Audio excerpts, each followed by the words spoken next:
Well, hello guys. Welcome to our third episode of Pretty Deep Podcast. Hello, welcome back, and thanks for being here. We have a special guest today. This is Chi. She's half Chihuahua, half Frenchie that looks like a pug, and she's really cool, and she's really pumped about Pretty Deep conversations. Yes. So, what did you want to talk about today? I think we can talk a little bit about the spirituality. I wanted to talk to you about ayahuasca. Oh, okay. You did it what? Was it 2-3 years ago? I did ayahuasca in 2019. So actually 5 years ago now. Yeah. And in September is going to be 6. Wow. I feel like it was just a year yesterday. ago. That's crazy. Yeah. It's interesting because, people think of ayahuasca, as doing drugs, for example. But ayahuasca is actually medicine. And then for you guys who don't know what ayahuasca is, it's a plant that grows in the Amazon jungle and other places. And when it's mixed with DMT, which your body produces twice in your life anyway, when you're born and when you die. So DMT you produce when you're born, you don't remember. And then when you die, thank God we haven't experienced that yet, right? But then DMT obviously made in a lab. So, right? Yes. So ayahuasca, the plant, is mixed with DMT that is obviously produced in lab. Okay. Exactly. So ayahuasca without the DMT, it wouldn't give you what you the same effect. Exactly, the effect. And then, of course, the DMT without ayahuasca, it's only like a 15-minute quote-unquote trip. So ayahuasca is about 4 hours, and it is a very powerful plant medicine. And, people that have never done it, they don't really understand it because, I didn't either. It is a very complex experience to explain, almost like no words for it, because what you experience, we don't have words for all that. But the way it happened for me is I listened to my intuition. That we talked about this in another episode that we've done, but I just kept hearing about it over a year, right? And I said to myself, I'm not doing it until I feel called to do it. I heard about it from people. I watched some documentary on it. I actually heard some scary things about it too, that, some people can get possessed or have some really bad trips because all your traumas can come to surface, things that you haven't felt in years. Sure. And I remember when you say possessed, it's just the chemicals in your brain that kind of makes you aggressive, or you actually mean possessed? That depends on what you believe, okay? Sure. I believe people can actually get possessed, meaning you're in a vulnerable state and there could be an entity. And if you're doing this with the wrong shaman or people that have no experience with this, it could get bad, Wow. And I've heard about this, and it actually really happens. And on another side of that, you can actually start feeling emotions like PTSD, and you can start seeing traumas that you forgot about, some things in your childhood. That's very scary. So that can be scary, but on the other hand, you actually can leave your body and have the most amazing spiritual awakening that happened in 4 hours that people don't ever get in their lifetimes. But are you ready to take that kind of gamble? I was very much ready. So you, as you said, you were waiting to be called. I was waiting to be called, and I was in a place in my life where everything around me just felt so superficial and unfulfilling. I set goals for myself of things that I thought I wanted to achieve. One of them was getting a billboard on Sunset, right? And for whatever reason, I thought that's going to be so cool, and I really want that because, I would be the only person from my country that was on a billboard in Los Angeles. It was kind of like a big deal at the time. And then I started realizing everything that I set for myself to accomplish, I did, and it just still didn't feel fulfilling. And I almost felt guilty and ungrateful because, I was very thankful that I got to do that, but I still wasn't happy inside. I still didn't have that peace, right? Sure. So then I go to work one night. I was doing bottle service at this time. And this girl that I was working with just came back from Peru. And when I tell you, I'm also very observant. So when I tell you, when I saw her, she did not look like she was walking. She looked like she was floating. Like her energy was so pure and beautiful. And like before she left, we weren't that close. So I didn't really know what was going on in her life, but I could tell that like she wasn't, at least the way it looked to me, she wasn't very happy. It looked like she was kind of just going through it, as a lot of people are. And then when she came back, she was like, hey everyone. Wow. And she's all like walking around. And I'm like, can I ask you, like, what did you do in Peru, girl? And she's like, oh my God, I did the most amazing thing. I did ayahuasca. The second she said ayahuasca, I said, your time. It's my time. It is my time. I've been thinking about this for a long time. And I was scared. I mean, how can you not be scared? Especially when you say that it can be very traumatic. Exactly. Yeah. And it's like, I don't know where my brain's going to take me, right? So, but I just felt my intuition telling me it's time, do it. Wow. You're going to uncover so much. And so once I made that decision, it was firm. I'm doing it. And then I started looking around for shamans because I really didn't want to go to Peru and do it. That was making me feel uneasy, lack of control, anxiety, just thinking, what if something happens and I'm in a third world country, like the closest hospital is far away. So I decided I'm going to do this in LA. And I'm going to find a shaman here. So people actually do that here. Yeah. Wow. So I found a shaman. A friend recommended him. And I reached out to him and he's like, oh, actually, I have a ceremony coming up in a month and a half. And they call it ceremony. It's like rebirth, And I asked him a million questions. Sure.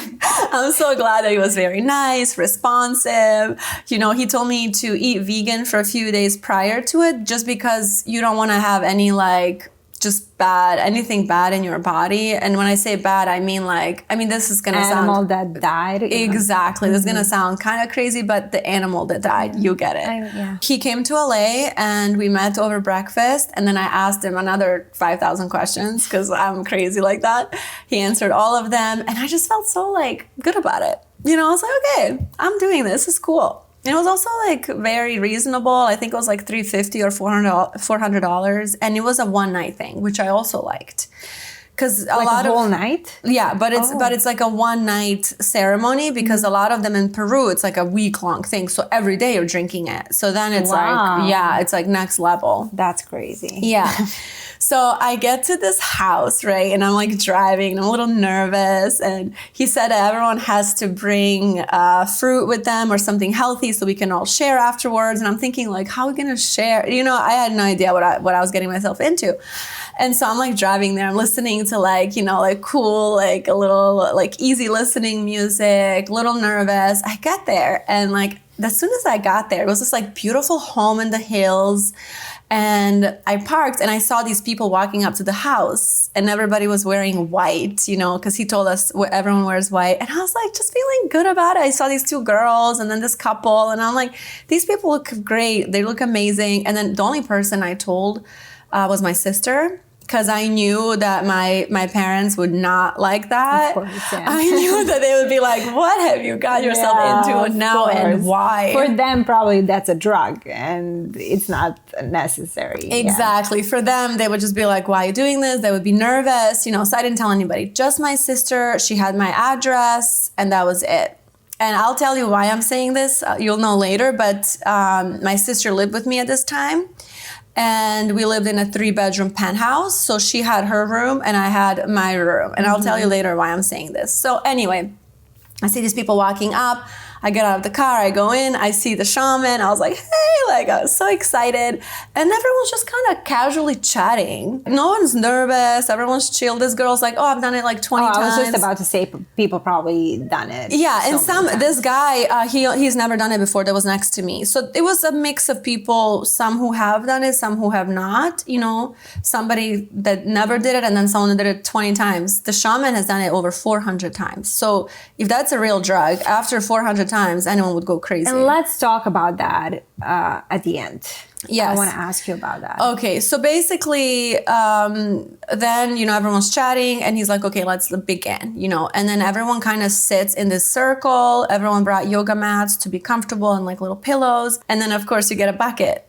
because you're gonna purge, and when you purge, that means you throw up. Most people throw up. Oh, you see, that would be a big no. Only just that alone, I would be like, no, thank you, I'm not doing it. Well, I don't like throwing up. Sure, I know. You know, and I never really do. Like, even when I used to drink a little more, I never threw up. So I hate it. But that I knew was like a part of the process, and it's purging. So basically you're getting all the negativity out of you. So if you think about it, like everything negative is getting out of me so I can have this beautiful experience. It's like you digest it a little easier, right? There was a bucket. He had an assistant. So that's what the assistant did. Everyone had a bucket. And then he started playing like really beautiful music. He started playing a flute. It just like made me so comfortable. And then he said, okay, we're going to go into a circle. We're going to go around. Everyone is going to take a sip and then just lay down. And we're here to support you throughout the entire process. And for whatever reason, my crazy intuition said, I have to sit next to him and I have to be the first person to take it. And I have to sit on his left. So I told him that when I got there, and he's like, whatever you want. This girl is woohoo. This girl she needs this. So cool. And it's kind of like serving medicine. It's not like you go and chug it, you know, like he sits next to you, he looks at you and he whispers, you know, this is going to be a beautiful experience. We're here for you to support you. You know, and then I was kind of like this, like I was like, yeah, no, I was just about to say, I just got like goosebumps. So nervous. Yeah, no. And so he said, for my size, I should probably just drink one, you know, and I was like, in my head, I'm like, okay, well, I might come back for more, but how much is that when you say one? It's like a little cup of, just a cup maybe this big, so half of that would be like one. It's kind of like a one shot, like 4 ounces. Yeah, exactly. Mm-hmm. So I took it. It tasted just like earthy. It wasn't bad. It tasted just like something from the earth, you know? So I lay down, and then everyone, it was like 20 people, everyone took theirs. And I'm just like sitting there like this, waiting to feel something. And then this person's throwing up, and this person's throwing up, this person. I'm over here thinking like, why am I not feeling anything? What is going on with me? And then it was so insane. Like it hit me out of nowhere. It's because you're a control freak. And I said, what? And it was just like a knowing, you know, it wasn't like a voice, but it was like a knowing. And it said, if you don't let go, I won't show you anything. Sure. And I'm like, oh my God, I am a control freak. I have to let it happen. So then I said, okay, take me and show me, you know, and I lay down. Then it's like it's so hard to explain. But the first thing I felt was just like this overwhelming love.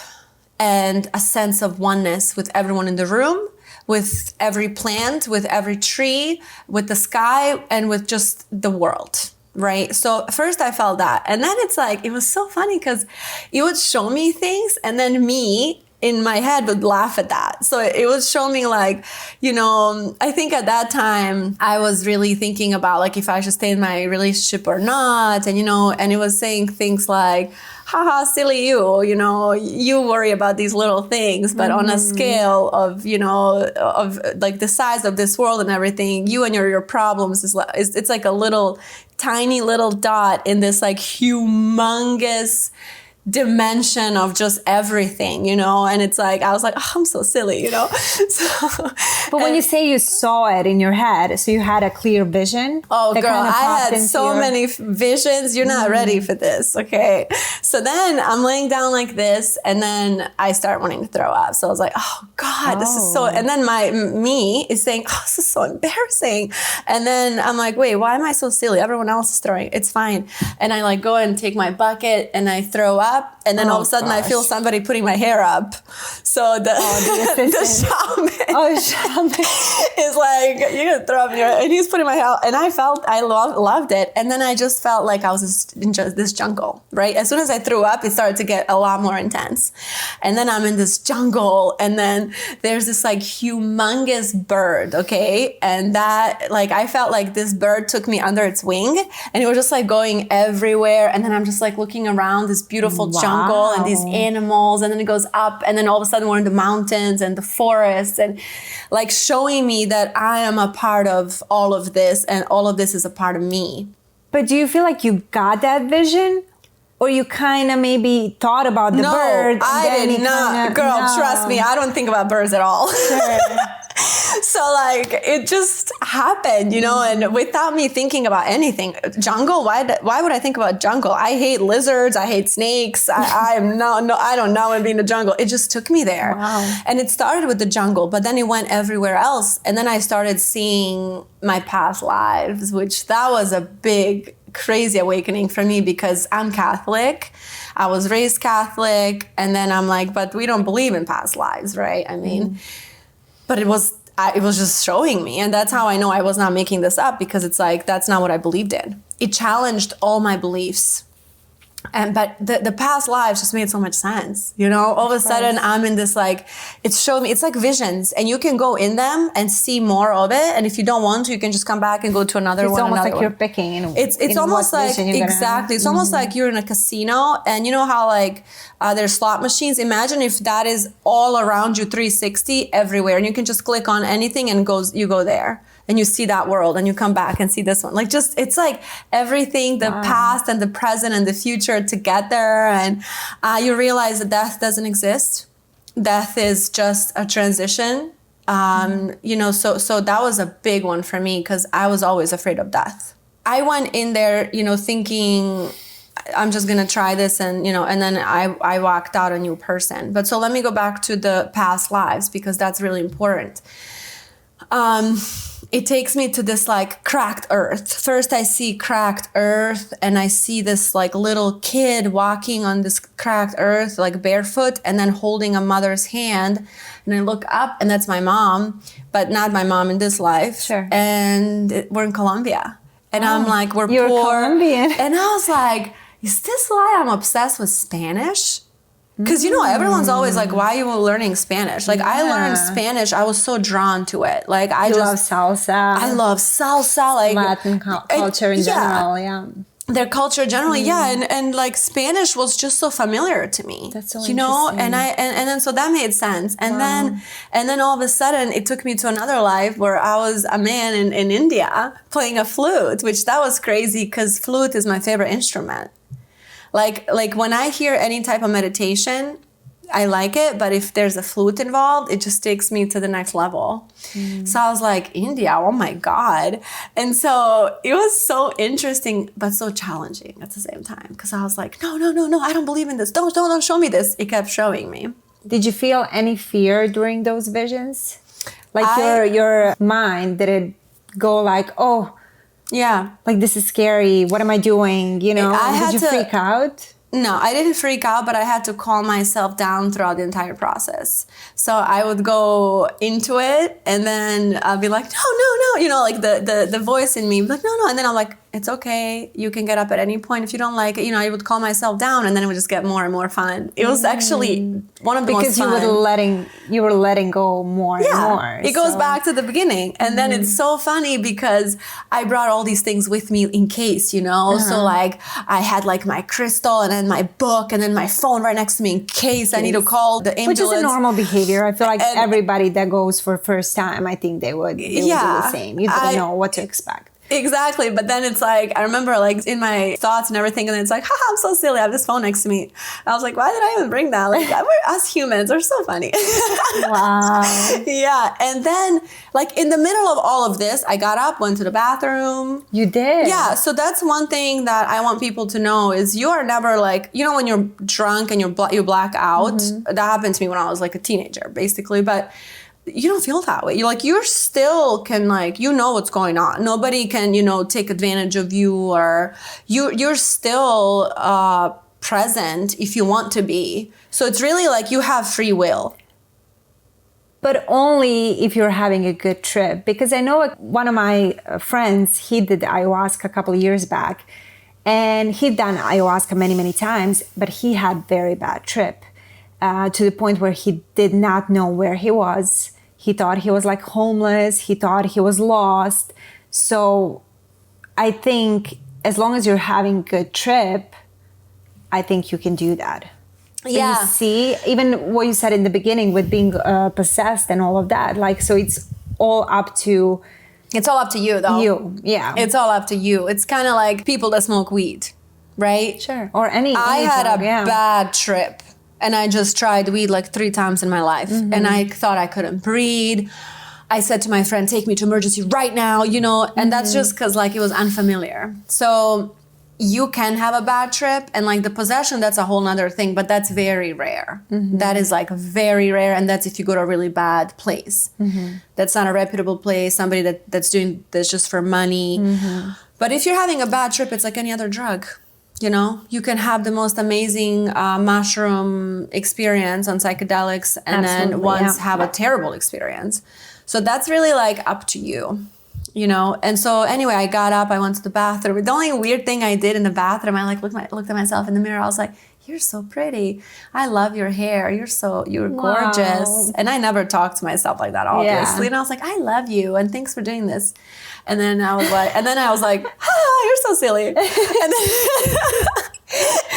And then I walked back and I was right back in my trip. And then one other thing that I remember that was so crazy was I looked down at my body and it was a man. Like my legs were like, it was a man. So it was showing me what my body looked like in other lives. Wow. So you were saying you were above yourself? Yeah. So, and then that is something that I really want to touch on too, because I already had an out-of-body experience when I was 16, and it was the same as when I went into ayahuasca. And I was 16, I was completely sober. I have never done a single drug in my entire life. And I went to bed. But around this time is when my really good friend committed suicide. And also around this time is my first time in my life that I've seen a dead body. And because of that, I was having so much anxiety and so much fear of death. And not just for me, but for all my close like people that I loved. So I was like, oh my God, my mom's gonna die. Oh my God, my dad's gonna die. So that out-of-body experience was triggered by stress. It was triggered by stress, but it was also triggered by fear and what I was seeing. And I always believed in God. To this day, I believe in God. I think spirituality and God, it's God is not my creator. Yeah. We create our lives with God, and it's the same thing, you know. And so for me, it's all God. So that night, I went to bed praying to God. And I said, God, please, please, please, please show me something to take away this fear of death that I have, to take away this enormous stress, because I was having so much anxiety. It was almost like I couldn't get through the day. It was almost like I couldn't get through my classes, anything. I was just sitting there thinking dead body, like this, that, you know, it was just a lot. I'm getting anxious now, just I can tell. Talking about it. Yeah. And I went to bed that night, and I was not expecting that. I didn't even know what that was at that point in time, but it was like a vacuum. And it was like, and all of a sudden I'm above my body and I'm looking at my body like this. And like my first reaction was freak out. Like I freaked out and I thought I died. Wow. I literally was like, oh, this is it. I died. And then I realized, oh, but I'm still here.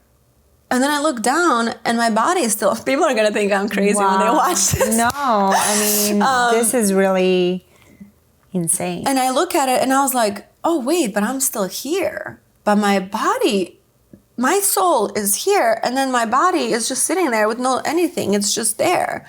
And that's when I said, I kind of heard like a voice saying, do you want to explore? And I said, no, take me back. Like, I'm scared. And then it was like, and all of a sudden I'm back in my body. And that's the first time that I had that experience. And I remember Googling it, trying to figure out. And at that time, like there was not much about that at all. Because we talked about this in our first episode when I said that my very first experience with depersonalization or derealization was when I had that panic attack in Milan, and where I felt like I came out of my body. Yeah, exactly. So now when you're explaining how it happened for you, it's very similar. I didn't feel like a vacuum or I didn't really watch myself from the above. But I'm very curious why that happened.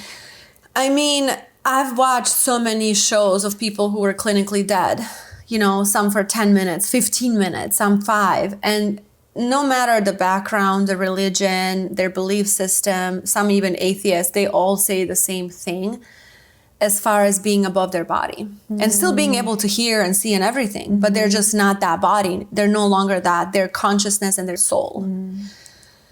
And so they kind of go like above their body, and then they all say it's beautiful, and they don't want to go back to this reality. Yeah. And some come back because of their children or whatever. So you were laying in the bed that night praying to God to give you relief, and that's when it happened? Yes. So it happened right after that. And then I kind of Googled it, didn't know what it was, and then I forgot about it. But my fear of death started to slowly dissolve, right?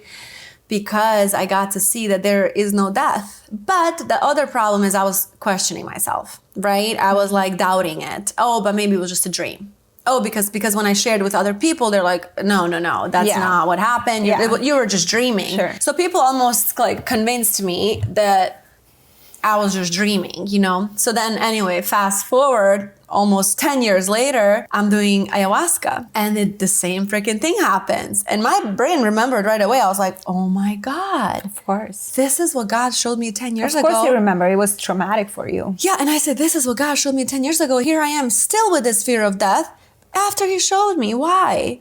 Because I doubted myself and I didn't really believe that really happened. At one point, I have this like long article that I wrote about, I just kept it to myself, but my experience with ayahuasca. So we can share that at some point too. I think just to sum it up, I would say that number one realization is you can leave your body at any time sober.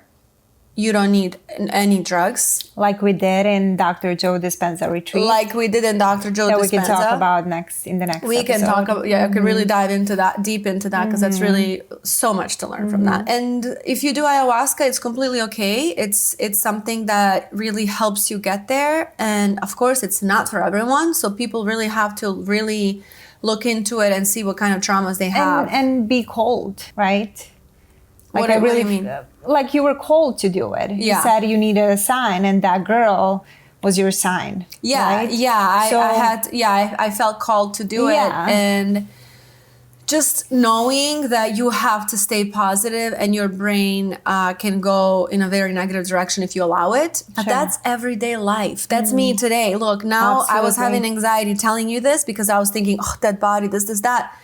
I could have been like, negative. Oh my God, now they're gonna watch me get anxiety. Oh my God, now I'm gonna pass out, this and that. And then I would like run, get out of here, go drink some water, shake. But then I said, no, I'm gonna get through this episode, and doesn't fucking matter how I feel because I'm going to be okay. And like you said the other day in an episode when you said, bring it on. So I feel, I really wanted to share this. So you want to go do ayahuasca with me? Definitely not. I haven't been called yet. But you also mentioned your sister, Sarah. You wanted to say something about that. I felt like it was important. So I want you to tell me about that. You are the best co-host ever, may I say. Girl. So my sister's been at this point living with me for 2 or 3 years, okay? And on and off, because she was going back and forth from Belgrade to LA. She has never, in the entire time she lived with me and my ex, she has never slept in my bed. First of all, because I was sleeping there with my ex. She has her own room. And she has her own room. So during my ayahuasca, I hate to call it trip because, experience, I'm going to say. Ceremony, yeah. I kept seeing my sister sleeping in my bed.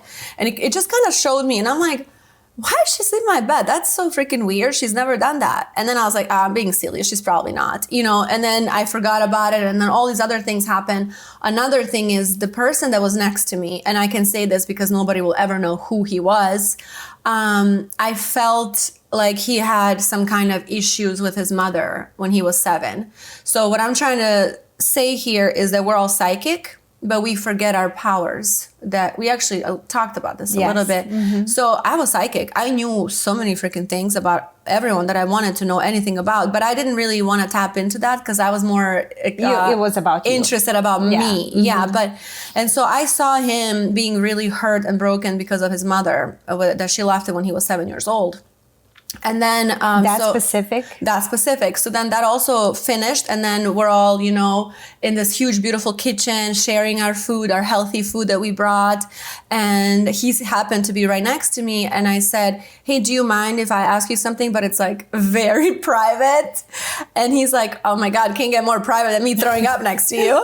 And I said, is there some kind of trauma like with your mom? Because I felt it very strongly and I felt like that's something that you should work on. He's like, that's why I'm here. My mom left me when I was 7. What? Even now, I have goosebumps. Even now. And I didn't say it. I just looked at him. I was like, okay. So how was the experience for you? And he's like, it helped me a lot because I found this newfound empathy and compassion from my mom because I knew what she was going through. Oh.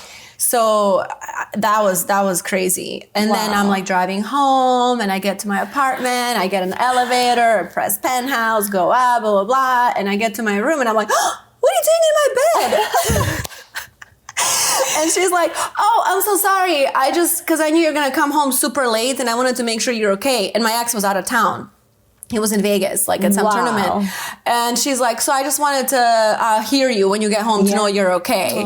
And I'm like, that's crazy. I said, I knew you were sleeping in my bed. And she said, what? And my sister's so funny because she doesn't believe in any of this stuff. Yeah. And she's like, you're crazy. And then she just goes sleeps in her bed. Wow. So this is crazy. I love it. I mean, I love hearing stories about, you know, these type of things, whatever drug people take for a spiritual awakening or whatever. I'm definitely not there yet. And that's okay. And that's okay. Yeah. As you said earlier, I think we can all get there even without any drug. You can absolutely. Maybe it's a longer path. And if you feel called to do ayahuasca or whatever, you should definitely do it if you think that will bring you peace and some kind of closure or whatever you need. So, and just make sure you go to the right person. And I've seen a lot of huge transformations of people who have done it.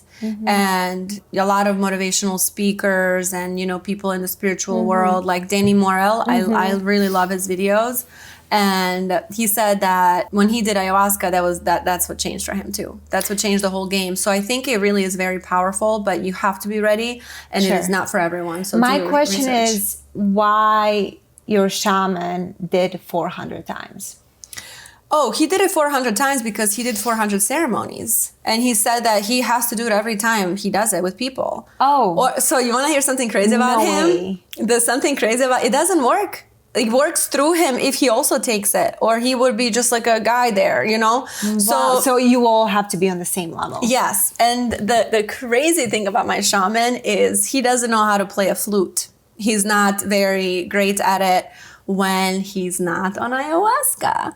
But he takes the tea and he's like next level because he like channels that through him and it's beautiful. I mean, he's okay when he's sober. Like he can kind of play a little bit, but like when he takes the tea, it's almost like working through him to help everyone in the ceremony feel, you know, like that. Because the flute almost makes your soul go to the next level. Yeah. And so he told me. It's very soothing, yeah. Yeah, and he's like, I've done this 400 times. He's so smart. He's college educated and, you know, extremely somebody that's sober, that doesn't take drugs. I mean, I guess if you... Apart from ayahuasca, how you think of ayahuasca, But imagine, I mean, if you've done a drug, let's say a drug, 400 times, any drug, that can mess you up really bad. Of course. My shaman is the healthiest and the coolest guy. Like zero issues. So yeah, I mean, I'm really happy that I got to share this, and thank you Me too. for asking. That was amazing. I'm sure people are gonna love this. Mom, don't watch, please. Yeah, right. Thank you guys for watching us. And if you have any questions, anything that has to do with ayahuasca, just write us on Pretty Deep Official Instagram or any other topics that you guys want us to cover. Write us and follow us. Thank you guys. Bye. Thank you.